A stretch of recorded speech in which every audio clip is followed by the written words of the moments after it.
দুই নম্বরে দোয়া করলেন, আল্লাহ এই যুদ্ধে কাফেরদেরকে তুমি পরাজয় বরণ করিও। জাফর রাদিয়াল্লাহু তাআলা বললেন আমিন। তিন নম্বরে তার স্ত্রী দোয়া করলেন, আল্লাহ আমার প্রাণের স্বামী জাফরকে আমি যুদ্ধে যেইভাবে সহি সালামতে পাঠাইতেছি, আল্লাহ আমার স্বামী যেন এইভাবে সহি সালামতে আমার কাছে আসে। এবার জাফর আর আমিন বলে না, এবার জাফর আর আমিন বলে না, তোর বাড়ি দিয়া স্ত্রীর হাতটা নামায় কয়, ও প্রাণের বিবি তোমার দোয়া কবুল হবে না, তোমার দোয়া কবুল হবে না, কারণ আমার পরে আব্দুল্লাহ বিন রওহার কথা নবী বলছে, অতএব নিশ্চিত হয়ে না আমি জাফর আর তোমার বাড়িতে আসবো না। বাবাজিরা আমার এইভাবে দোয়া শেষ কইরা জাফর ইবনে আবু তালেব রাদিয়াল্লাহু তাআলা মুসলমানের সাথে জড়িত হলেন। এদিক দিয়ে নবী আব্দুল্লাহ বিন রওহার ডাক, আব্দুল্লাহ যাও যাও বাজান, তাড়াতাড়ি বাড়িতে গিয়া স্ত্রীর কাছ থেকে বিদায় নাও। কিতাবের ভিতরে লেখে ওই দিন সকালে আব্দুল্লাহ বিন রওহার নতুন বিবাহ হয়েছে।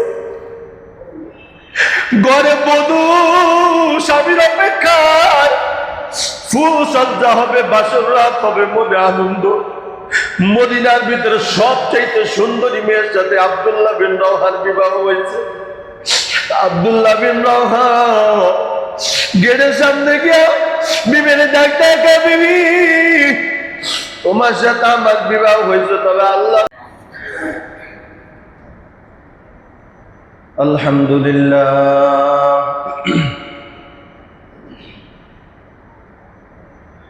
আলহামদুলিল্লাহি ওয়াহদা ওয়াসসালাতু ওয়াসসালামু আলা মান লা নাবিয়্যা বা'দা। أما بعد فأعوذ بالله من الشيطان الرجيم.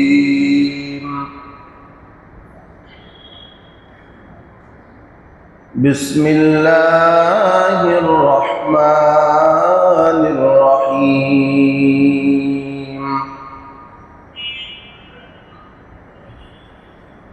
وقال الذين يظنون أنهم ملاقو الله كم من فئة قليلة غلبت فئة كثيرة بإذن الله والله مع الصابرين. آمنت بالله صدق الله مولانا العظيم. وقال صاحب القرآن رسول الله صلى الله عليه وآله وسلم السعي مني والإتمام من الله أو كما قال النبي عليه الصلاة والسلام.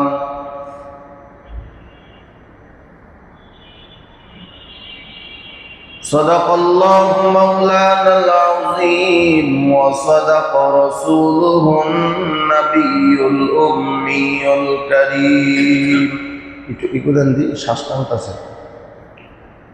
ونحن على ذلك لمن الشاهدين والشاكرين والحمد لله رب العالمين.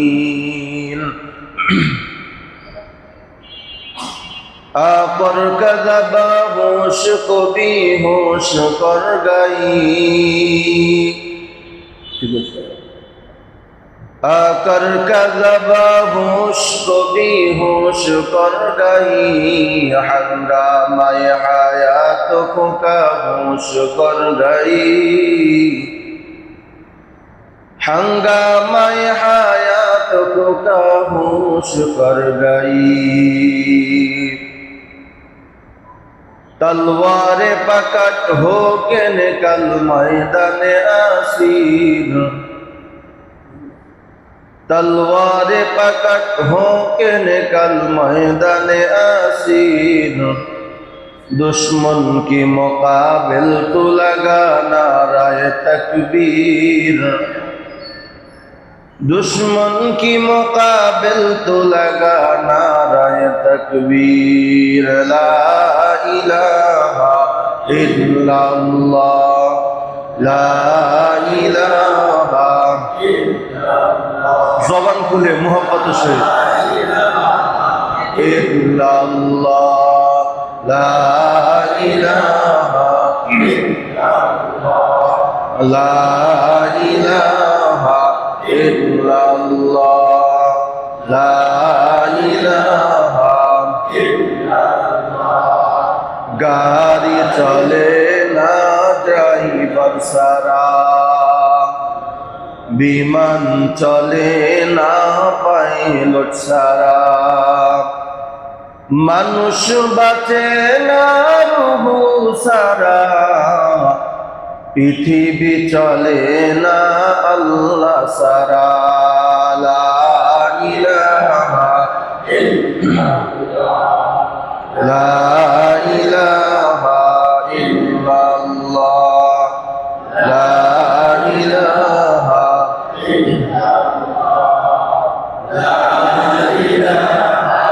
ইল্লাল্লাহ, লা ইলাহা ইল্লাল্লাহ, মুহাম্মাদুর রাসূলুল্লাহ সাল্লাল্লাহু। আলহামদুলিল্লাহ, আল্লাহ পাকের দরবারে লাখো কোটি শুকরিয়া আদায় করি যে মহান আল্লাহ তাআলা আপনাকে আমাকে সুস্থ রেখে ভালো রেখে আল্লাহ পাক রব্বুল আলামিনের পবিত্র হুকুম জুমার নামাজ পড়ার উদ্দেশ্যে মসজিদে আসার বসার কিছু কথা বলার শোনার তৌফিক দান করলেন। সেই দয়াময় আল্লাহ পাক রব্বুল আলামিনের আলিশান দরবারে শুকরিয়া আদায় করি মুসলমান হিসাবে ইমানের আওয়াজকে উঁচু করে এক আওয়াজ উচ্চ কণ্ঠে সকলে কালেমাত শুকর উচ্চারণ করি আলহামদুলিল্লাহ। লক্ষ কোটি দুরুদ সালাম বিশ্ব মানবতার কান্ডারি, বিশ্ব মানবতার মুক্তির দিশারি সাইয়্যিদুল মুরসালিন রাহমাতুল লিল আলামিন খাতামুন নবিয়্যিন ইমামুল মুরসালিন হযরত মুহাম্মদুর রাসূলুল্লাহ সাল্লাল্লাহু আলাইহি ওয়া আলিহি ওয়াসাল্লাম। মুহতারাম হাজিরিন, ধারাবাহিকভাবে আজকে আমার আলোচনার বিষয় বস্তু হলো মোতার যুদ্ধ।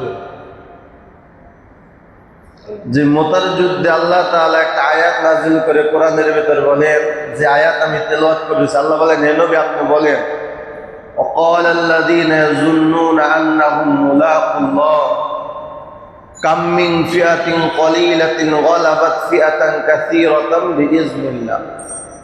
হে নবী আপনি আপনার উম্মতদেরকে জানায় দেন আমি আল্লাহ ছোট ছোট দলকেও বড় দলের কাছে আমি আল্লাহ বিজয় দান করেছি।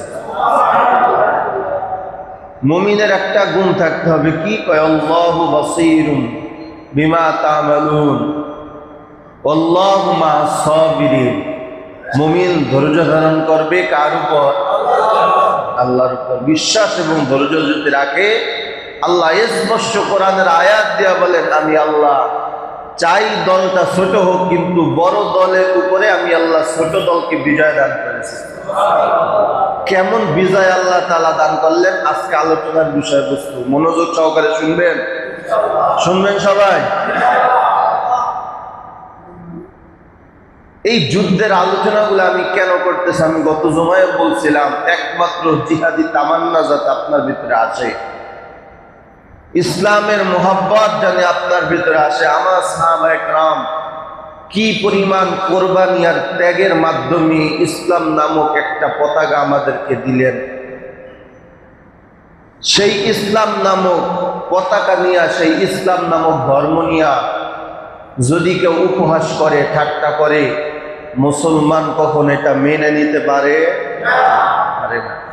মুসলমান মেনে নিতে পারে না ঠিক, কিন্তু মুসলমান যদি তার সাথে গাদ্দারি করে এই দুঃখ কোথায় রাখবে? এক সাগর রক্তের বিনিময়ে ইসলাম আসলো, সাহাবায়ে কেরামের ত্যাগ ও কোরবানির বিনিময়ে ইসলাম আমরা পেলাম, নতুবা ইসলাম আমাদের কাছে আসতো না। সেই ইসলাম আমাদের কিভাবে মানা দরকার, ইসলামের প্রতি মানুষের কি পরিমাণ মহব্বত থাকা দরকার, এই বিষয়টা জানার জন্যই এই যুদ্ধের আলোচনা। দ্বিতীয় সবক, ইসলাম শুধু মায়ের খাইতে শিক্ষা দেয় নাই, বরং জালেমের বিরুদ্ধে মাঝে মাঝে জালেমকে প্রহার করার জন্য ইসলাম শিক্ষা দিচ্ছে। শুধু মায়ের খাইবেন, আলেমরা শুধু মায়েরই খাবে, মুসলমান শুধু মারেই খাবে, এটা ইসলাম শিক্ষা দেয় নাই। মাঝে মধ্যে জালেমরে মায়ের দিতে ইসলাম কথা বলে না কেন? ইসলাম শিক্ষা দিচ্ছে, যার জ্বলন্ত প্রমাণ এই উহুদ যুদ্ধ, এই বদরের যুদ্ধ, আজকে হলো মুতার যুদ্ধ। তো মুতার যুদ্ধটা কিভাবে সংগঠিত হয়েছে খুব মনোযোগ দিবেন, খুব এই ইতিহাসগুলা মনে রাখবেন সব সময়। এই ইতিহাস আমাদের ঐতিহ্য ইতিহাস, আমরা যে মুসলমান, এর জন্য এই ইতিহাসগুলো আমাদের মনে রাখতে হবে। উহুদের যুদ্ধের পর বেঈমানরা বুঝতে পারলো মুসলমানের সাথে আর পেরে ওঠা সম্ভব, এইটা তারা স্যালেন্ডার হয়ে গেছে নবীর কাছে যে মুসলমানের সাথে সম্ভব না। আমরা ছিলাম কত মনে আছে? উহুদের যুদ্ধে কাফির ছিল কয় হাজার, কত? মাশাআল্লাহ। মুসলমান ছিল কয়জন? হ্যাঁ, আল্লাহু আকবার। আল্লাহ তাআলা বিজয় দান করছেন, ঠিক না ভাই? ঠিক। তখন বেঈমানরা বুঝতে পারলো যে মুসলমানের সাথে পেরে ওঠা সম্ভব, এই সম্ভব না, এখন কি করা যায়? বেঈমানরা ভাবতেছে আল্লাহর কি কুদরত। আল্লাহ রাসূল সাল্লাল্লাহু আলাইহি ওয়া আলিহি ওয়াসাল্লাম কিছুদিন পরে রাতের বেলা স্বপ্ন দেখলেন 1400 সাহাবী নিয়ে নবীজি মক্কা তওয়াফ করার জন্য রওনা করলেন। সুবহানাল্লাহ। নবীজির স্বপ্ন কিন্তু একটা ওহী, নবীজির স্বপ্ন কি ওহী। এজন্য নবী যেহেতু ওহী আসছে, এটা বাস্তবায়ন করার জন্য নবী মক্কার দিকে রওনা হলেন। সাহাবী কত? 1400। কত? 1400। সংক্ষেপে বলতেছি, বিশাল লম্বা হাদিস বুখারী শরীফে আছে। তো নবীজি যখন 1400 সাহাবী নিয়ে রওনা করলেন মক্কা অভিমুখে, উদ্দেশ্য হইল কি করবে? মক্কা তওয়াফ করবে। কি করবে? উমরা করবে। মোট কথা কি করবে? উমরা করবে। যুদ্ধ করার কোনো ইচ্ছা নবীজির নাই। তো 1400 সাহাবী নিয়ে যখন নবীজি রওনা করছে, বেঈমানরা খবর পেয়ে গেছে যে মুহাম্মদ 1400 সাহাবী নিয়ে আমাদের মক্কায় অভিমুখে কি হয়েছে? রওনা হয়েছে। এদিক দিয়ে বড় বড় কাফের যারা ছিল আত্মসমর্পণ কইরা হুদাইবিয়া নামক এক জায়গায় আমার নবীর আটকে দিছে। নবীজিকে আটকে বলতেছে, মুহাম্মদ এই বছর আপনি মক্কায় যেতে পারবেন না। সবাই বলে নাউজুবিল্লাহ।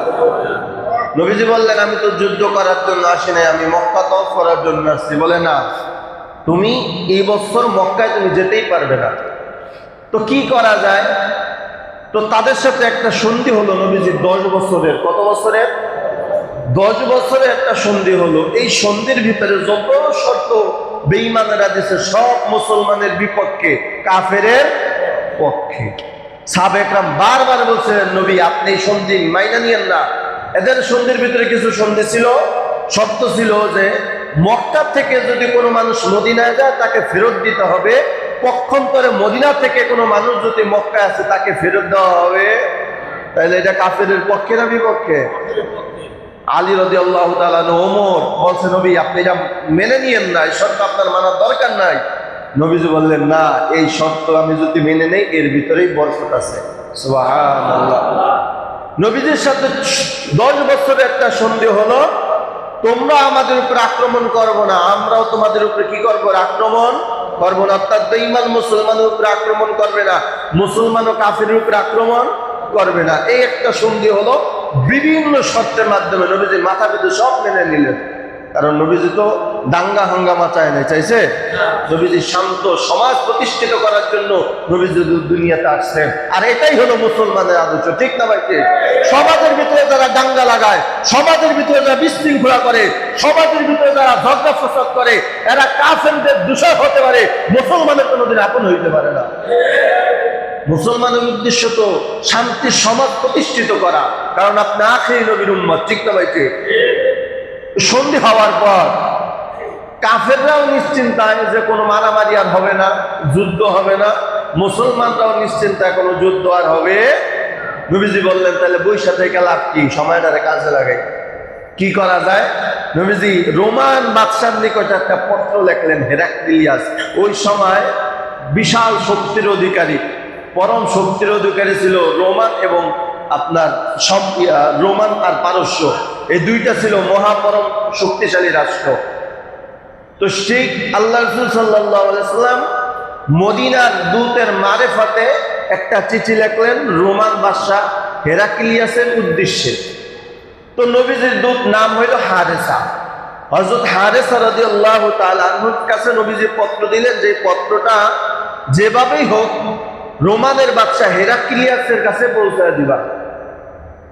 তো হারেসা যখন এটা নিয়ে রওনা, রোমানে পৌঁছাইতে না পৌঁছাইতেই রোমানের গভর্নর, তার নাম সুরাহবিল, বুখারী শরীফ আছে তার নাম সুরাহবিল, এই সুরাহবিলের হাতেই চিঠি পড়ল।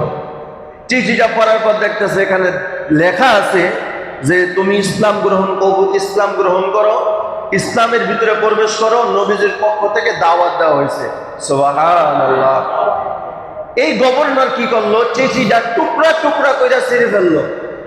শুধু ছেড়েই ফেলে নাই, নবীজির যে দূত আছে, রাষ্ট্রীয় দূত, এই হারেসা রাদিয়াল্লাহু তাআলা আনহুকে তারা বন্দী করলো।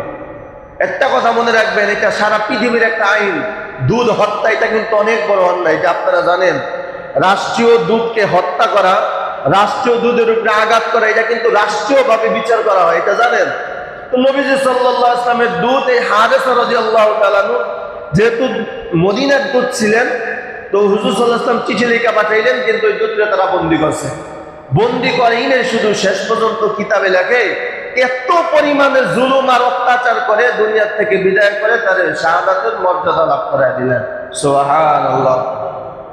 দুধের কোনো অপরাধ আছে? কথা বলে না কেন? দুধের কোনো অপরাধ আছে? পত্র লেখলেন কে? কথা বলে না কেন? পত্র লেখলেন কে? নবী। তো এই চিঠির বিরুদ্ধে যদি অ্যাকশন নেওয়া দরকার, তো নবীর বিরুদ্ধে তো অ্যাকশন নেওয়া দরকার। দুধের তো কোনো অপরাধ। এই কথা নবীজির কানে আসছে, আস্তে আস্তে সাহাবা একরামের কানে আসছে যে আমাদের ভাই দুধকে হত্যা করেছে রোমান সাম্রাজ্যের গভর্নর সুরাহবিল। এই কথা শোনার পর সাহাবা একরামের রক্ত টক বসে গরম হয়ে উঠলো। সাথে সাথে আল্লাহ রাসূল সাল্লাল্লাহু আলাইহি ওয়াসাল্লামের দরবারে হযরত আলী, হযরত ওমর, বড় বড় সাহাবা একরাম গিয়ে বললেন, ইয়া রাসূলুল্লাহ, ইয়া হাবিবাল্লাহ, যেহেতু দুধ হত্যা করছে, এটা রাষ্ট্রীয়ভাবে তাদেরকে বিচার করা দরকার। এখন তারা তো বর্তমানে পরাশক্তি, তাদের উপরে আর কোনো শক্তি তো কেউ নাই। অতএব আমরা আল্লাহর রহমতে রোমান বাদশার সাথে যুদ্ধের ঘোষণা করলাম।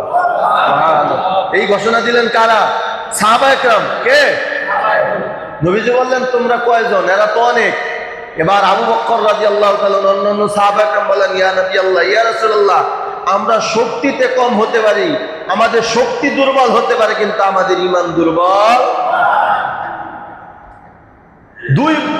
দুইটা মানুষ যখন, মনে রাখবেন, যখন ঝগড়া করে, দুইটা মানুষ যখন মারামারি করে, একজনে সফল আর একজনে দুর্বল, তো দুর্বলের পাশে যখন তার বন্ধু এসে দাঁড়ায়, তখন তার কি বাড়ে? সাহস। ঠিক না ভাই? ঠিক জোরে কন। সাহাবা একরাম বললেন, ইয়া রাসূলুল্লাহ, ইয়া হাবিবাল্লাহ, আমাদের কোনো টেনশন নাই, আমরা দুর্বল হতে পারি, কিন্তু আমাদের যিনি বন্ধু, আমাদের যিনি গার্জিয়ান, সে কি দুর্বল? কথা বলে না কেন? সে কে? আল্লাহ পাক রব্বুল আলামিন বলেন, যালিকা বিআন্নাল্লাহা মাওলাল্লাযীনা আমানু ওয়া আন্নাল কাফিরিনা লা মাওলা লাহুম।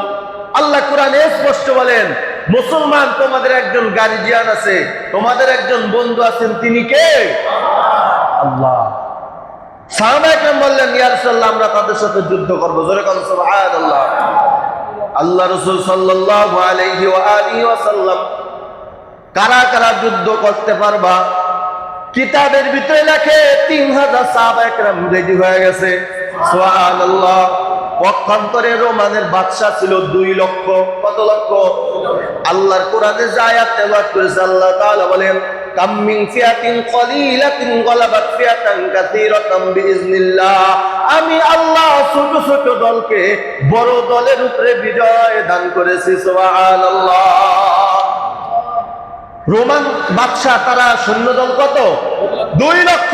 আর সাহাবা একরাম কত? 3000 সাহাবা একরাম রেডি হয়ে গেছে যুদ্ধ করার জন্য। আল্লাহর হাবিব সাল্লাল্লাহু আলাইহি ওয়া আলিহি ওয়াসাল্লাম সাহাবা একরামকে একখানে করে জমা করে পরামর্শ দিতেছেন কেমনে যুদ্ধ করবা, রণকৌশল আছে না নাই? কিতাবের ভিতরে লেখে আল্লাহ রাসূল সাল্লাল্লাহু আলাইহি ওয়া আলিহি ওয়াসাল্লাম এই মুতার যুদ্ধের জন্য 3 জন সেনাপতি নিযুক্ত করলেন। 1 নম্বরে আল্লাহ রাসূল বললেন, এই মুতার যুদ্ধের সর্বপ্রথম সেনাপতির দায়িত্ব পালন করবে আমার পালক পুত্র যায়েদ ইবনে হারেসা। সবাই বলে সুবহানাল্লাহ।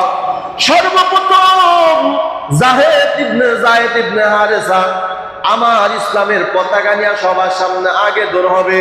যখন যায়েদ ইবনে হারেসা শহীদ হয়ে যাবে, 2 নম্বরে সেনাপতির দায়িত্ব পালন করবে আমার আপন চাচাতো ভাই জাফর ইবনে আবু তালেব। সুবহানাল্লাহ।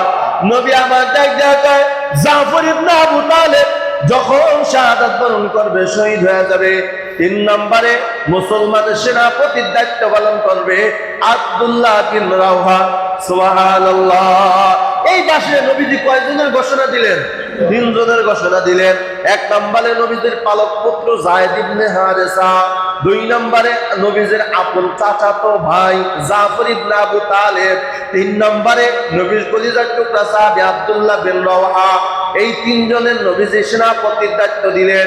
এরপরে নবীজি বললেন, আব্দুল্লাহ বিন রাওহা যখন শহীদ হয়ে যাবে, মুসলমান তোমরা পরামর্শের মাধ্যমে একজন আমির বানায় নিবা। সুবহানাল্লাহ। পাশে একজন ইহুদি বসা ছিল।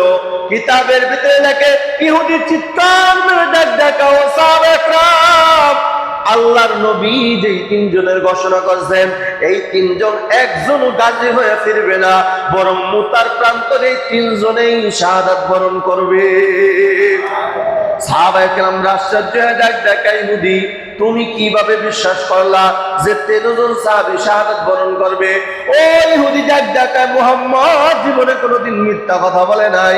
2 নম্বর হলো যুদ্ধের জন্য সেনাপতি লাগে 1 জন, সেখানে নবীজির নাম বলছেন 3 জন। আরো একজন পরবর্তীতে মুসলমান পরামর্শের মাধ্যমে বানাইতে বলছেন। অতএব আমি বিশ্বাস করি নবীজি যেই 3 জনের নাম বলছেন এই 3 জন নিশ্চিতভাবে শাহাদাত বরণ করবে। সুবহানাল্লাহ। আপনারা বলেন তো, নিশ্চিত শাহাদাত বরণ করার কথা শুনা সাহাবা একরাম নিজেকে গুটায় নিছেন? কথা বলেন না কেন? পলায় গেছেন নাকি? না না, এরা আমার সাহাবা একরাম।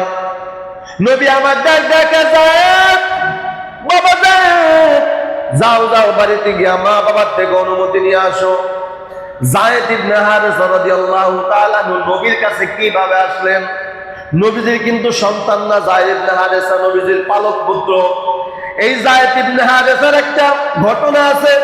এই যায়েদ ইবনে হারেসা তার আম্মা এই যায়েদ ইবনে হারেসারে নিয়ে নানা বাড়ি রওনা হয়েছে। কোথায়? নানা বাড়ি যাওয়ার জন্য রওনা।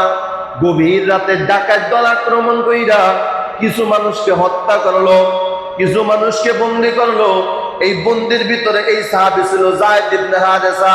তখন সে না বালেগ, এখনো বালেগ হয় নাই, কিন্তু ওই সময় গোলামবাদী গরু ছাগলের মতো বাজারে বিক্রি করা হতো। এদিক দিয়া আল্লাহর নবীর স্ত্রী আম্মা জান খাদিজাতুল কুবরা রাদিয়াল্লাহু তাআলা আনহা তার ভাতিজারে বলল, ভাতিজা বাজারে যাও, আমার খেদমতের জন্য একটা গোলাম নিয়ে আসো। সুবহানাল্লাহ। আমার খেদমতের জন্য কি করো? একজন গোলাম নিয়ে আসো। আমি বলতে চাইতেছি যায়েদ ইবনে হারেসা নবীর কাছে কিভাবে আসলেন সেই ঘটনাটা।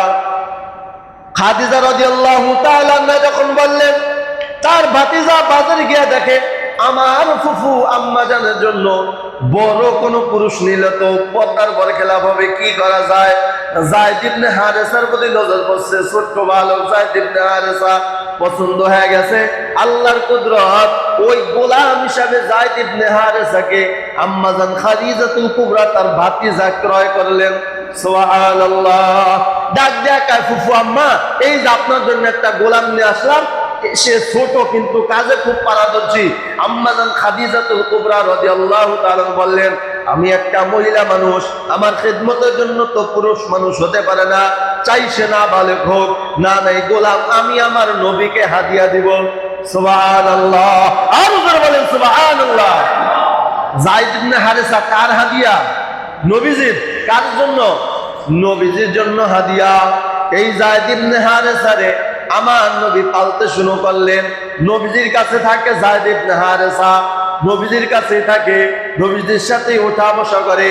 একদিন মক্কা হজের সময় ওই যায়েদ ইবনে হারেসার মানুষ যখন মক্কায় হজ করতে আসে, টাকা দেখলে যেই হারেস হারায় গেছে, যেই হারেস আপনার কিডন্যাপ হয়ে গেছে, ওই হারেস দিয়ে মক্কার তোয়াবের সামনে খেলা করতেছে। সুবহানাল্লাহ। আপনারা বলেন তো, কোন এলাকার সন্তান যদি হারায় যায়, ওই এলাকার মানুষ চিনতে পারে কি পারে না?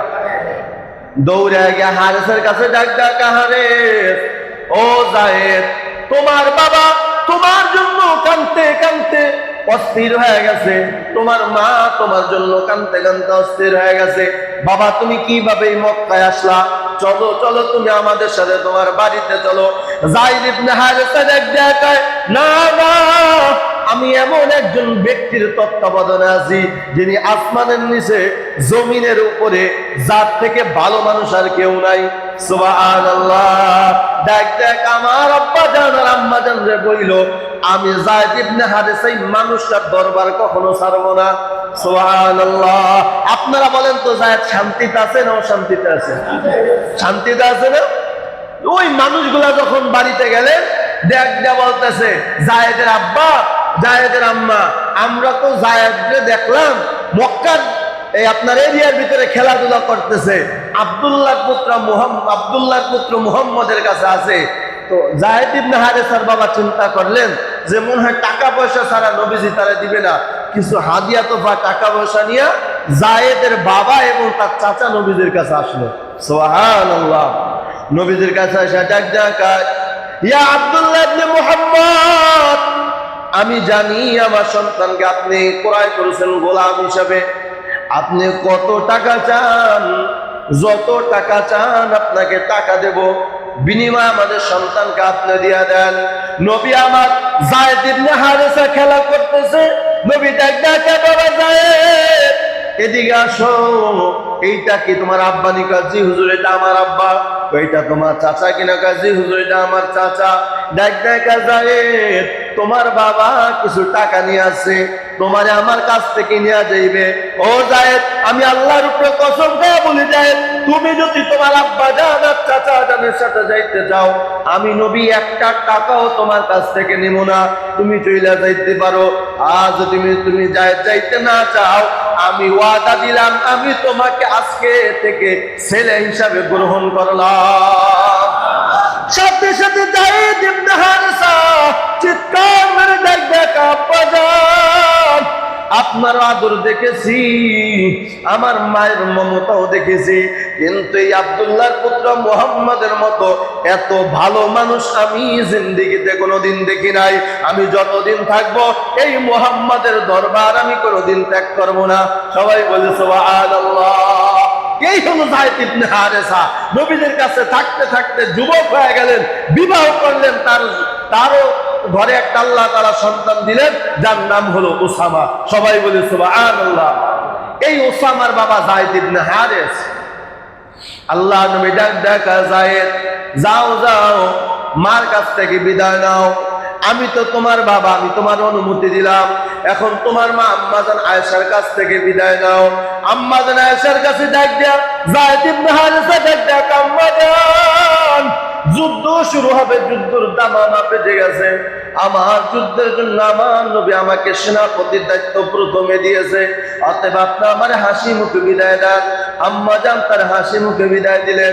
2 নম্বর আমার নবী দেখা জাফর, যাও যাও বাড়িতে যাও, তুমি তো 2 নম্বরের সেনাপতির দায়িত্ব পালন করবা। যাও যাও বাড়িতে যাও, আত্মীয় স্বজন স্ত্রী ছেলে মেয়ের কাছ থেকে বিদায় নিয়ে আসো। মুসলমান বাবাজিরা আমার, একটু চিন্তা করে দেখেন কি পরিমাণ আমার নবীকে তারা ভালোবাসছেন, কি পরিমাণ ইসলামের জন্য তাদের ভিতরে মোহাব্বত ছিল।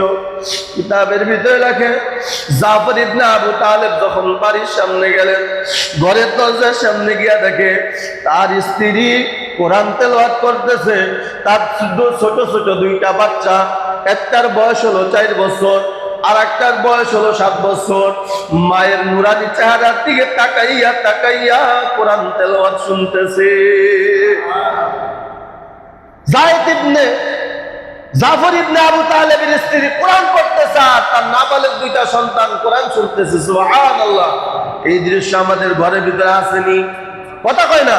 আছে? বুকে হাতটা বলতে পারবেন আছে না? আমাদের ঘরে আছে। বউ টিকটক দেখে, মেয়েও টিকটক দেয়। কথা কয় না? আপনি বৈশা বৈশা উলঙ্গ বেহাপনা মেয়েদের নাচ দেখেন, পাশে 2 বছরের মেয়েটা, পাশে 2 বছরের ছেলেটাও আপনার সাথে মোবাইল দেখে। ওই বাবার মতো কুলাঙ্গার বাপ আর জমিনে কেউ নাই। ঠিক না ভাই? ঠিক না?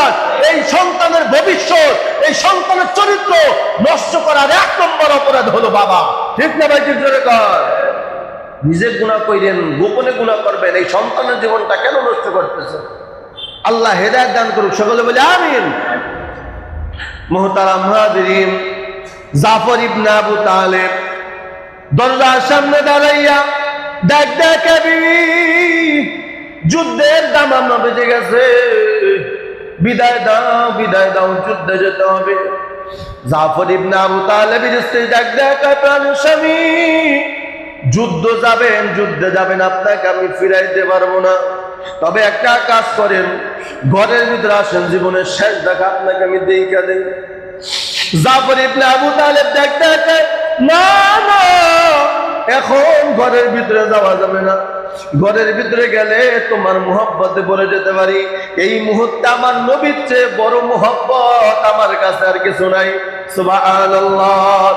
স্ত্রী দেখে, প্রাণের স্বামী, যুদ্ধে চলে যাবেন, ছেলেগুলার একটু সান্ত্বনা দিয়া যান।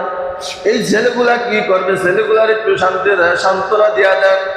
জাফর ইবনে আবু তালেব এরপরও ঘরের ভিতরে যায় না।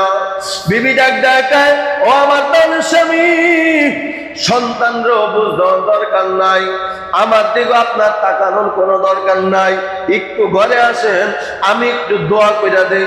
সুবহানাল্লাহ। জাফর রাদিয়াল্লাহু তাআলা চিন্তা করলেন, না দোয়া তো করা যায়, এটা তো আর অসম্ভব না। ঘরের ভিতরে ঢুকলেন। জাফর ইবনে আবু তালেব যুদ্ধের জন্য রওনা। স্ত্রী কোরআন শরীফ বন্ধ কইরা আল্লাহ দরবারে হাত উঠাইলেন। আল্লাহ দরবারে হাত উঠাইয়া আল্লাহর কাছে দোয়া করেন, বলেন, মালিক, আমার কলিজার টুকরা স্বামী জাফর যুদ্ধে যাবে, আল্লাহ এই যুদ্ধে মুসলমানকে বিজয় দান করিও। জাফর রাদিয়াল্লাহু তাআলা বললেন, আমিন। 2 নম্বরে দোয়া করলেন, আল্লাহ এই যুদ্ধে কাফেরদেরকে তুমি পরাজয় বরণ করিও। জাফর রাদিয়াল্লাহু তাআলা বললেন, আমিন। 3 নম্বরে তার স্ত্রী দোয়া করলেন, আল্লাহ আমার প্রাণের স্বামী জাফরকে আমি যুদ্ধে যেইভাবে সহি সালামতে পাঠাইতেছি, আল্লাহ আমার স্বামী যেন এইভাবে সহি সালামতে আমার কাছে আসে। এবার জাফর আর আমিন বলে না, এবার জাফর আর আমিন বলে না, তোর বাড়ি দিয়া স্ত্রীর হাতটা নামায়, ও প্রাণের বিবি, তোমার দোয়া কবুল হবে না, তোমার দোয়া কবুল হবে না, কারণ আমার পরে আব্দুল্লাহ বিন রওহার কথা নবী বলছে, অতএব নিশ্চিত হয়ে না আমি জাফর আর তোমার বাড়িতে আসবো না। বাবাজিরা আমার এইভাবে দোয়া শেষ কইরা জাফর ইবনে আবু তালেব রাদিয়াল্লাহু তাআলা আনহু মুসলমানের সাথে জড়িত হলেন। এদিক দিয়ে নবী আব্দুল্লাহ বিন রাওহার ডাক আব্দুল্লাহ, যাও যাও বাজান, তাড়াতাড়ি বাড়িতে গিয়া স্ত্রীর কাছ থেকে বিদায় নাও। কিতাবের ভিতরে লেখে ওই দিন সকালে আব্দুল্লাহ বিন রাওহার নতুন বিবাহ হয়েছে। ঘরে বধূ স্বামীর অপেক্ষায়, ফুল সজ্জা হবে, বাসর রাত হবে, মনে আনন্দ। মদিনার ভিতরে সবচাইতে সুন্দরী মেয়ের সাথে আব্দুল্লাহ বিন রাওহার বিবাহ হয়েছে। আব্দুল্লাহ বিন রাওহা গেটের সামনে গিয়া বিবির ডাকতে, বিবি তোমার সাথে আমার বিবাহ হয়েছে, তবে আল্লাহর হুকুম তোমার সাথে আমার ফুল সজ্জা হবে না, বাসর রাত হবে না। স্ত্রী ডাক কেন? যুদ্ধের দামামা বেজে গেছে, নবী আমাকে 3 নম্বরে সেনাপতি দায়িত্ব দিয়েছে, বিবি দোয়া করে দাও, দেখা হবে জান্নাতের ময়দানে। সুবহানাল্লাহ। বিবি ডাক প্রাণের স্বামী, আমি মদিনার ভিতরে সবচেয়ে সুন্দরী, আমি আপনার অপেক্ষায় বসেছিলাম। আপনি যেহেতু যুদ্ধে যাবেন আমার কোনো আপত্তি নাই, তবে একটু ঘরের ভিতরে আসেন। আমি আল্লাহর উপর শপথ করে বলে আমি বিবির কোন আচরণ আপনার সাথে আমি করবো না, ওয়াদা দিলাম। আব্দুল্লাহ বিন রাওহা তারপরও ঘরে যাওয়া যাবে না। এই মুহূর্তে আমার নবীর চেয়ে ভালোবাসা আমার দিলের ভিতরে আর কিচ্ছু নাই। মুসলমান একটু ভাবেন কিভাবে নতুন স্ত্রীকে বাসর রাতের দিন আল্লাহর রাস্তায় জিহাদ করে। আব্দুল্লাহ বিন রাওহার স্ত্রী দেখবে স্বামী, কিয়ামতের ময়দানে আমি আপনাকে কিভাবে চিনবো যে আপনি আমার স্বামী? একবার ঘরের ভিতরে আসেন, আপনাকে আমি শেষ দেখা দিই গানে। আব্দুল্লাহ বিন রাওহা ডাকায়, প্রাণের স্ত্রী, যে আল্লাহ আমাকে শাহাদাতের মর্যাদা দিবেন, আমার বিশ্বাস কিয়ামতের ময়দানে ওই আল্লাহ তোমার সাথে আবার সাক্ষাৎ করায় দিবে। কিতাবের ভিতরে লেখে আব্দুল্লাহ বিন রাওহা অধিক পরিমাণে ঘোড়া চালাইতে পারত। এদিক দা যায়েদ বিন হারেসা মুসলমানের দলের সাথে একত্রিত হয়ে গেলেন। জাফর বিন আবু তালেব মুসলমানের সাথে একত্রিত হয়ে গেলেন। একত্রিত হইয়া আব্দুল্লাহ বিন রাওহা ডাক 2 দিন পরেই ওই দিন জুমার নামাজ, 2 দিন পরেই জুমার শুক্রবার। আব্দুল্লাহ বিন রাওহা ডাক ও আমার সাথীরা, তোমরা যাও, তোমরা 2 দিনে যেই জায়গায় পৌঁছাইতে পারবা, আমি আব্দুল্লাহ এত পরিমাণে ঘোড়া চালকে আমি এত পরিমাণে দক্ষতা অর্জন করেছি, তোমরা 2 দিনে যেই জায়গায় যাইতে পারবা, আমি আব্দুল্লাহ বিন রাওহা আধা দিনে ওই জায়গায় পৌঁছাইতে পারবো। সুবহানাল্লাহ। তার মানে তোমরা যাও, আমি একটু পরে আসতেছি। সুবহানাল্লাহ সবাই। যায়েদ বিন হারেসা, জাফর বিন আবু তালেব রাদিয়াল্লাহু তাআলা আনহু 3000 সেনাদল নিয়ে, সাহাবায়ে কেরাম নিয়ে মোতার প্রান্তরে অবস্থান করলেন। এই মোতা একটা নাম, স্থানের নাম বর্তমানে যে জর্ডান আছে, আমরা জর্ডান বলি, এই জর্ডানের প্রাচীন নাম ছিল এই মোতা। এই মোতার প্রান্তরে অবস্থান করেছেন। ওদিক দিয়া রোমান বাদশাহ হেরাক্লিয়াস প্রায় 2 লক্ষ সৈন্য দল পাঠাইছেন। 1 লক্ষ উইটিংয়ে রাখছেন, আর এক লক্ষ মোতার প্রান্তে এসে উপস্থিত হয়েছেন। কিন্তু এদিক দিয়ে আব্দুল্লাহ বিন রাওহা হঠাৎ নবীজি 2 দিন পরে জুমার নামাজের জন্য যখন এইভাবে খুতবা দিতে উঠছেন, তাকায় দেখতেছেন মুসল্লিদের ভিতরে আব্দুল্লাহ বিন রাওহা মসজিদের নববীর ভিতরে। সুবহানাল্লাহ। নবী আবার দেখে আশ্চর্য হয়ে গেলেন। নবী আমার নামাজ শেষ করলেন, সালাম শেষ করে আব্দুল্লাহ বিন রাওহার ডাক, আব্দুল্লাহ তোমার তো এখানে থাকার কথা না বাবা, তোমার তো মোতার যুদ্ধের জন্য তোমাকে আমি সেনাপতি দায়িত্ব দিয়েছি। এবার আব্দুল্লাহ বিন রাওহা ডাকায়, লাস্তুম ফিল মুনাফিকিন, ও নবী আমি মুনাফিক না, আমি গাদ্দার না। আমি কি কারণে আপনার পেছনে জুমার নামাজ পড়তেছি নবী শুনেন। আপনার জবান দিয়া যখন বলছেন আব্দুল্লাহ বিন রাওহা যখন শহীদ হয়ে যাবে, তারপরে মুসলমান পরামর্শের মাধ্যমে তোমরা একজনকে সেনাপতি বানাইবা, ওদিন আমি আব্দুল্লাহ বিন রাওহা নিশ্চিত হয়ে গেলাম আমি আর দুনিয়াতে থাকতে পারবো না, আমি শহীদই হব। তবে আমার মনের ভিতরে আশা, ও নবী শেষ জুমার নামে আপনার পিছনে পইরা যাব। সুবহানাল্লাহ। নবী আপনার পিছনে আমি শেষ জুমা পইরা যাব। আমার নবী ডাক আব্দুল্লাহ বিন রাওহা তুমি ঘোড়া চালকে অনেক পারদর্শী, তাও ঠিক আছে। তুমি আমার মোহাব্বতে জুমার নামাজ পড়ছো, তাও ঠিক আছে। তবে আল্লাহর পক্ষ থেকে একটা কথা বলে শোনো, আব্দুল্লাহ বিন রওহা, তুমি যেহেতু পিছনে পড়ে গেলা, জাফর বিন আবু তালেব, যায়েদ ইবনে হারেসা, আমার অন্যান্য সাহাবী যেহেতু আগে চলে গেছে, সারা পৃথিবীর সমস্ত ধন সম্পদ যদি তুমি আল্লাহর রাস্তায় দান করো, যেই সাহাবা একরাম আগে যুদ্ধে যাওয়ার জন্য 2 দিন আগে রওনা হয়ে গেছে, ওই পরিমাণ সওয়াব তুমি কোনোদিন অর্জন করতে পারবা না। সুবহানাল্লাহ। 2 নম্বর কথা হলো, আব্দুল্লাহ বিন রওহা, তুমি আমার মুহাব্বত করো, তাতে কোনো সন্দেহ নাই। তুমি ঘোড়া চালকে পারদর্শী, তাতেও কোনো সন্দেহ নাই। তুমি শহীদ হয়ে যাইবা, জান্নাতি হবা। তবে আব্দুল্লাহ বিন রওহা, মনে রাখো, ইসলামের জন্য যদি আগে না যাও, পরে যাও, তাহলে তোমার ক্ষতিটা কি হবে? তোমার যে সমস্ত সাথী ভাই আগে শহীদ হয়ে গেছে, আগে যুদ্ধের ময়দানে চলে গেছে, তুমি আমার মুহাব্বতে পরে গেলা, তাও ঠিক আছে, কিন্তু তুমিও শহীদ হয়ে জান্নাতে যাইবা। ওই সাহাবা একরামও যদি শহীদ হয়ে জান্নাতে যাবে, তবে পার্থক্য হলো তুমি পরে যাওয়ার কারণে তাদের 500 বছর পরে তুমি জান্নাতে যাইবা।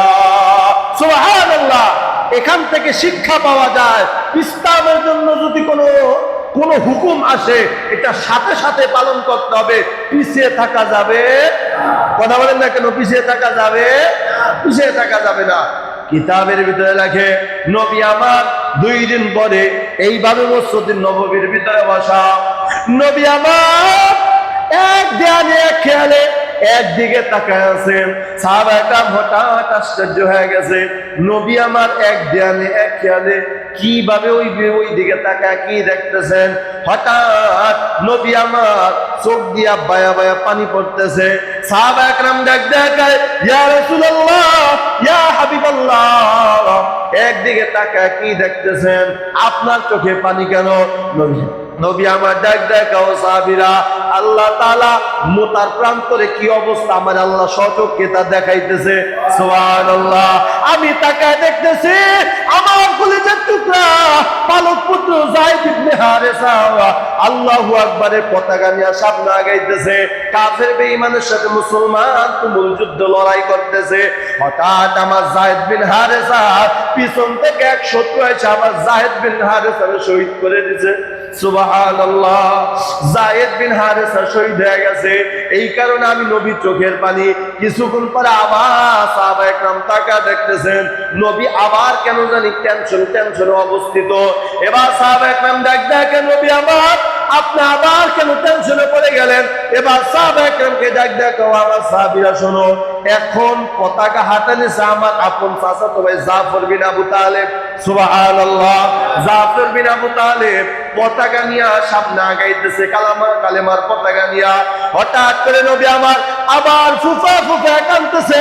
সাহাবায়ে কেরাম দেখেন, নবী এখন কেন কাঁদেন? নবী দেখাও সাহাবীরা, এই মুহূর্তে আমার আপন চাচাতো ভাই জাফর বিন আবু তালেবের যেই হাতে পতাকা ছিল, পিছন থেকে এক বেঈমান ওই হাতটা কেটে ফেলেছে। সুবহানাল্লাহ। এবার সাহাবায়ে কেরাম দেখেন, নবী তাহলে বলেন পতাকা এখন কোথায়? নবী আমার দেখায়, পতাকা এখন আমার আপন চাচাতো ভাই জাফর বিন আবু তালেব বাম হাত দিয়া ধরছেন। সুবহানাল্লাহ। বাম হাত দিয়া পতাকা ধরে সামনে আগাইতেছেন।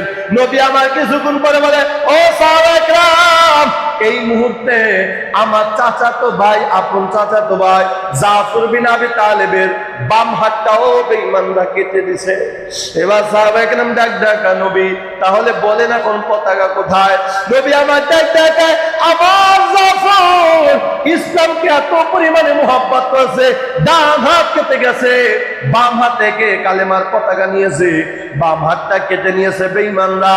তারপরও জাফর কালেমার পতাকা পড়তে দেয় নাই, বরং মুখের দাঁত দিয়া কামড়ায় ধরছে। চিৎকার মেরে করেন আল্লাহু আকবার। মুসলমান বাবাজিরা আমার, কিছুক্ষণ পর আল্লাহর নবী জোরে জোরে কান্না শুরু করলেন। সাহাবায়ে কেরাম দেখে, ইয়া রাসূলুল্লাহ, ইয়া হাবিবাল্লাহ, এখন জোরে জোরে কান্না করতেছেন, কারণটা কি? নবীজি কোনো অঘটন করছে কিনা? এবার নবী দেখে, ও সাহাবীরা, এই মুহূর্তে এক বেঈমান আমার জাফরের দেহ থেকে মাথার আলাদা কইরা দিছে। আমার জাফর গলা কাটা মুরগির মতো লাফাইয়া লাফাইয়া মোটার প্রান্তরে গইরেইতেছে, আর মাথাটা আর এক জায়গায় দিয়েছে। সাহাবা একরাম ডাক ডাক, নবী পতাকা কোথায়? এবার নবী ডাক ডাক কয়, জাফর মারা গেছে, দেহ থেকে কল্লা আলাদা হয়েছে, কিন্তু পতাকা কামড় দিয়া ধরছে, পতাকা ছাড়ে নাই। সুবহানাল্লাহ। হঠাৎ 3 নম্বরে সেনাপতির দায়িত্ব ছিল আব্দুল্লাহ বিন রাওহা। আব্দুল্লাহ বিন রাওহা ওই কল্লা কাটা মাথার উপরে গিয়া পতাকাটা হাত দিয়া ধরলেন। দেখে জাফর দাঁত দিয়ে এমন ভাবে কামড়া ধরছে, একেবারে জিন্দা মানুষের মতো, পতাকা ছাড়ে না। জাফর মনে মনে ভাবলেন, মনে হয় কোনো বেঈমান আমার কাছ থেকে কালেমার পতাকা নিয়ে দিতেছে। যদি পতাকা নিয়ে যায় তাহলে তো মুসলমানের পরাজয় হবে। আব্দুল্লাহ বিন রাওহা ডাক দেখা, জাফর, আমি দুনিয়ার কোনো বেঈমান না, আমি হলাম নবীজির 3 নম্বরের সেনাপতি আব্দুল্লাহ বিন রাওহা। তুমি তাড়াতাড়ি পতাকা ছাড়ো, আর নয় তোমার এই মাথা, এত বড় মাথা নিয়ে আমি হাঁটতে পারবো না। সাথে সাথে বলাটা মাত্র জাফর মুখ থেকে পতাকা ছেড়ে দিছে। সুবহানাল্লাহ। নবী আমার বলতেছে, ও সাহাবীরা, আমি তাকায় দেখতেছি আব্দুল্লাহ বিন রাওহা তুমু জোরে ওই বেঈমানদেরকে কসুকাটা করতেছে। কিছু সময় পর নবী আবার কান্না শুরু করলেন।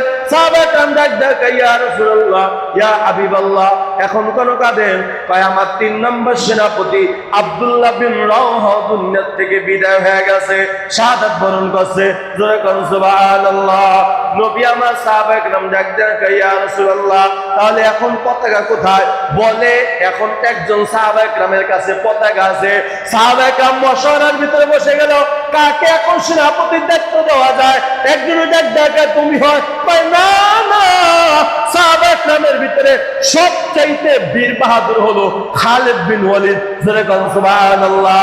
আমি গত জুমায় বলছিলাম, খালিদ বিন ওয়ালিদ এমন একজন বাহাদুর, এমন একজন বীর সৈনিক, যিনি কাফের থাকা অবস্থায় কোনো যুদ্ধে পরাজিত হয় নাই, মুসলমান হওয়ার পর কোনো যুদ্ধে পরাজিত হয় নাই।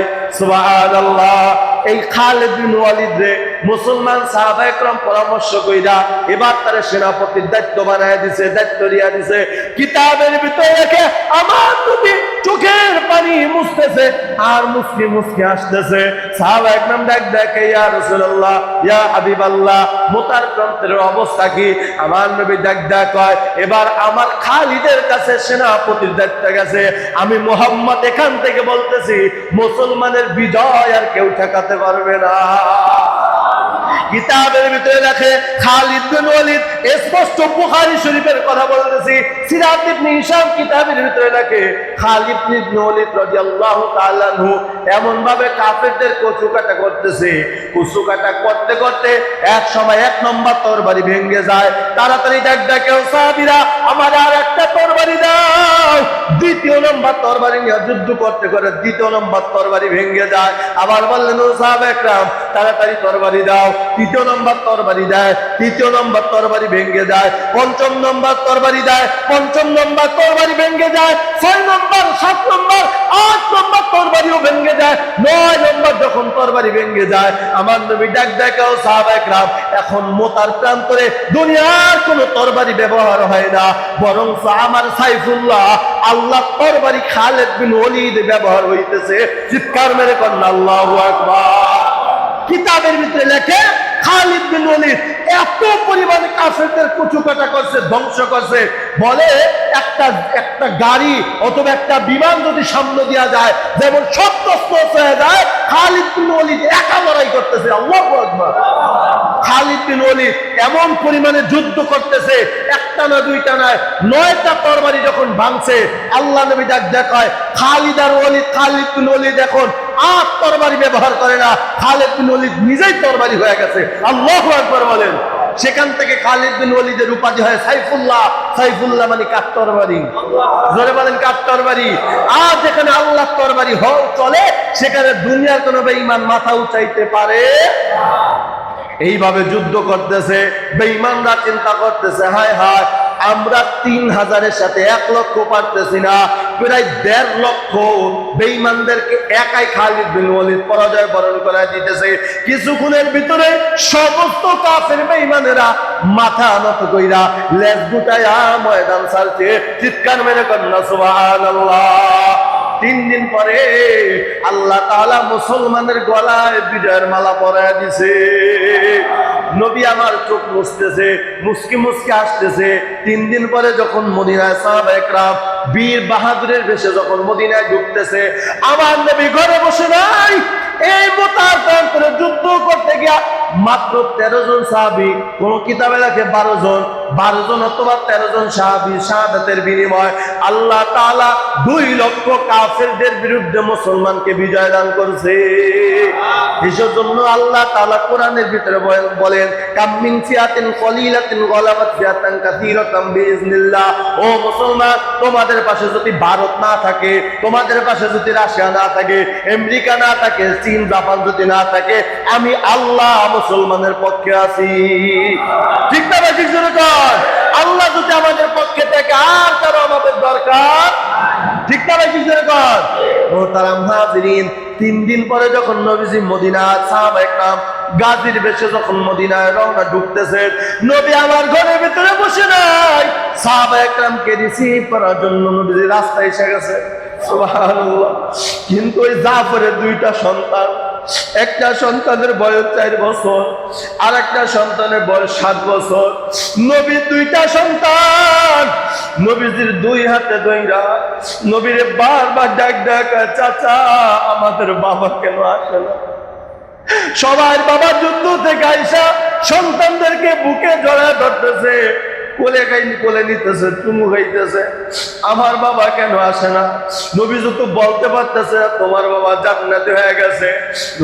নবী আমার আসমানের দিকে তাকাইলেন, আসমানের দিকে তাকাইয়া সাহাবায়ে কেরামকে ডাক দেয়, সাহাবীরা আমার ঘরের ভিতরে যায়া তোমাদের আম্মা জানদেরকে বলো খানা পাকাইতে আবু জাফরের ঘরে খানা দিতে হবে। সুবহানাল্লাহ। হঠাৎ করে নবী দেখেন বাচ্চাগুলা কান্না থামে না। এবার নবী ডাক দেয়, ও কলিজার টুকরা সন্তানরা শোনো, তোমার বাবা ইসলামের জন্য শহীদ হয়ে গেছে। আমি নবী ওয়াদা দিলাম তোমার বাবা জাফর যেইভাবে আদর্শ লালন পালন করে তোমাদেরকে বড় বানাইতো, আমি নবী মুহাম্মদ আজকে থেকে তোমাদের বাবা হয়ে গেলাম। আর ধরে বলেন সুবহানাল্লাহ। মুহতারাম হাজিরিন, তাহলে এটা হলো মুসলমানের ইতিহাস, রক্তের ইতিহাস, আমার সাহাবায়ে কেরামের ইতিহাস। ঠিক না ভাই? ঠিক কর। এজন্য মুসলমান ধৈর্য ধারণ করেন। বেঈমান যত ষড়যন্ত্র করুক না কেন, আল্লাহর যদি আমাদের পাশে থাকে আমাদের কোনো টেনশন আছে? এজন্য এই যুদ্ধ থেকে একটা জিনিস আমরা সবক গ্রহণ করতে পারলাম, যে আল্লাহ তাআলা যদি ঈমান পরিপূর্ণ থাকে, আল্লাহ তাআলার প্রতি যদি মুসলমানের ঈমান পরিপূর্ণ থাকে, সাহাবায়ে কেরামকে যেইভাবে আল্লাহ তাআলা সাহায্য করেছেন আমাদেরকেও, কথা বলে না কেন, আমাদেরকেও করবেন। এজন্য সব সময় ধৈর্য ধারণ করতে হবে। বেঈমান যত ষড়যন্ত্র করুক না কেন, আল্লাহ তাআলা বলেন মুসলমান তোমরা আমি আল্লাহর হুকুম মানো, আমার রাসূলের তরিকা মানো, রাজত্ব আমি আল্লাহ তোমাদেরকেই দান করব। এটা আল্লাহ তাআলার ওয়াদা। কার ওয়াদা? আল্লাহ তাআলা স্পষ্ট বলেন তোমরা খালি আমি আল্লাহর হুকুম মানো, আমার নবীর তরিকা মতো চলো, রাজত্ব আমি তোমাদের হাতেই দেব। বেঈমানরা যত ষড়যন্ত্র করুক না কেন মুসলমানের সামনে মাথা উঁচা করে দাঁড়াতে পারবে। কিন্তু আজকে আমাদের অধঃপতন, আজকে মুসলমান লাঞ্ছিত, মুসলমান বদধরিত, মুসলমান নির্যাতিত, মুসলমান মাজলুম। তার কারণ হলো আল্লাহর প্রতি আমাদের বিশ্বাস নেই। ঠিক না ভাই? ঠিক জোরে কয়। 5 ওয়াক্ত নামাজ ঠিক মতো পড়তে পারতেছি না। সাহাবায়ে কেরাম চিন্তা করেন তো, 2 লক্ষ সেনাদের ভিতরে কেমনে 3000 সাহাবায়ে কেরাম মাত্র 12 জন, 3000 সাহাবায়ে কেরাম মাত্র 12 জনের শহীদের বিনিময় আল্লাহ তাআলা বিজয় দান করেছেন। এটা একমাত্র ঈমানের পাওয়া। ঠিক না ভাই? ঠিক জোরে কয়। এজন্য হালাল খাবার খান, ঈমানটা মজবুত করেন, নিশ্চিতে থাকেন ইনশাআল্লাহ বাংলাদেশ ইসলামের বিজয়। কথা বলেন না কেন? ইনশাআল্লাহ ইসলামের বিজয়। খালি ঈমানটাকে মজবুত রাখেন, নিজের ধর্মটাকে ঠিক রাখেন। খবরদার ধর্মরে বিক্রি করে অন্য মানুষের সাথে তালে তাল মিলায়েন না, তাহলে নিজেও ধ্বংস হইবেন, আপনি একটা মুনাফিকের খাতায় আপনার নাম হবে। ঠিক না ভাই? ঠিক করে কয়। এজন্য ঈমানটারে শক্তিশালী করেন, নবীজির আদর্শটাকে গ্রহণ করেন, নবীজির আদর্শটাকে গ্রহণ করেন, ঈমানটাকে পরিপূর্ণ করেন, 5 ওয়াক্ত নামাজ নবীর সুন্নত তরিকায় জীবনটা পরিচালনা করেন। আল্লাহ তাআলা সব দিক দিয়ে আপনাদেরকে হেফাজত করবে ইনশাআল্লাহ। আল্লাহ তাআলা যতটুকু আলোচনা করলাম, এই আলোচনার প্রতি সর্বপ্রথম আমাকে, আমাদের সকলকে সহিহ তরিকা আমল করিয়া খাঁটি একজন আল্লাহর সংস্পর্শে যাইয়া আমলকে পরিশুদ্ধ করি, ইমানকে পরিপূর্ণ করিয়া খাঁটি মুসলমান হইয়া শ্রেষ্ঠ নবী শ্রেষ্ঠ উম্মতে আল্লাহ পাক আমাদের সকলকে কবরে যাওয়ার তৌফিক দান করে, সকলে বলে আমিন। এই যুদ্ধের ঘোষণা যে আলোচনা করলাম, আপনারা খুশি নেমে যান? এই ইতিহাস জানার দরকার আছে না নাই? তাহলে আগামী জুমায় আমার আলোচনার বিষয়বস্তু হলো মক্কা বিজয়। কি বিজয়? মক্কা রাসূল কিভাবে বিজয় করলেন, মক্কা যেই মক্কা থেকে আমার নবীকে ঘাট ধরে বের করে দিয়েছেন কাফিররা, সেই মক্কায় আমার নবী বীরের বেশে প্রবেশ করছেন কিভাবে, আগামী জুমায় আলোচনা হবে ইনশাআল্লাহ। যারা সুন্নাত মেনে